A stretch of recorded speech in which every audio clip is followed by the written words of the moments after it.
YT est votre émission de vulgarisation agricole qui vous est offerte par Astol, leader des engrais granulés et des engrais foliaires ici au Sénégal. Astol vous présente la gamme Aminolif, le Chauve plus Basis, le Mixamine, les engrais organominérales TC et T10. Je suis Mohamed Sek, ingénieur agronome travaillant pour Massagri.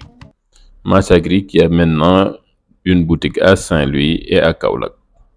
Nous allons aujourd'hui parler du rôle de l'élément bore en horticulture. En effet, les plantes n'ont pas besoin de grandes quantités de bore, mais si elles en manquent, de sérieux problèmes de croissance peuvent survenir. Le bore est différent des autres micronutriments en ce sens qu'une carence en bore ne cause pas de chlorose. Toutefois, les symptômes de toxicité s'apparentent aux autres micronutriments. Le bore est utilisé avec le calcium dans la synthèse des parois cellulaires et est essentiel à la division cellulaire. Les besoins en bore sont beaucoup plus élevés pour la croissance reproductive. Il aide à la pollinisation et au développement des fruits et des graines. Il joue également un rôle dans la translocation des sucres et des glucides, le métabolisme de l'azote, la formation de certaines protéines, la régulation des niveaux d'hormones et le transport du potassium vers l'estomac, ce qui aide ainsi à réguler l'équilibre hydrique interne. Puisque le bore aide au transport des sucres, une carence entraîne une réduction des exsudats de sucre des racines des plantes, ce qui peut réduire l'attraction et la colonisation des champignons mycorhiziens au niveau des racines. On peut utiliser le bore par exemple pour l'oignon dans la phase de pré-plantation, car elle favorise la croissance des jeunes plantes. Durant la croissance végétative, car elle garantit une croissance photosynthétique non limitante. Durant la bulbaison, car elle maintient la croissance foliaire. Et enfin, durant le grossissement du bulbe, car elle améliore la qualité de stockage et l'absorption du calcium. Une carence en bore s'observe dans des points végétatifs des racines et des pousses, ainsi que dans les structures de floraison et de fructification. Souvent, les bourgeons terminaux meurent et les entraîneurs des pousses raccourcissent. De nouvelles pousses courtes, épaisses et déformées émergent des nœuds latéraux, créant une apparence touffue. Les tiges sont fragiles et les nouvelles feuilles peuvent s'épaissir. Les racines sont souvent courtes et épaisses. Il y a peu de poils racinaires. La floraison et la fructification sont réduites et ce qui se développe est souvent déformé. Une carence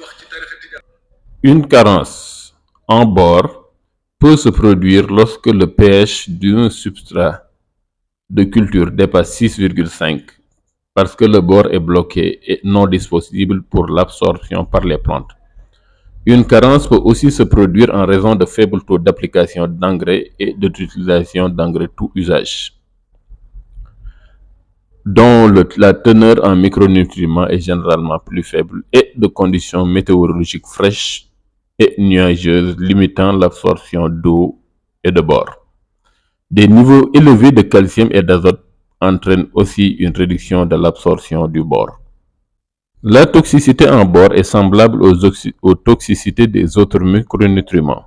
Les feuilles plus âgées commencent à démontrer des signes de chlorose, bord ou extrémité des feuilles, laquelle se transforme rapidement en nécrose. La nécrose progresse vers l'intérieur de la feuille, causant éventuellement sa mort et la défoliation. S'il y a toxicité en bore, testez le pH et les niveaux de nutriments du substrat de culture. Nous vous recommandons également de faire tester l'eau.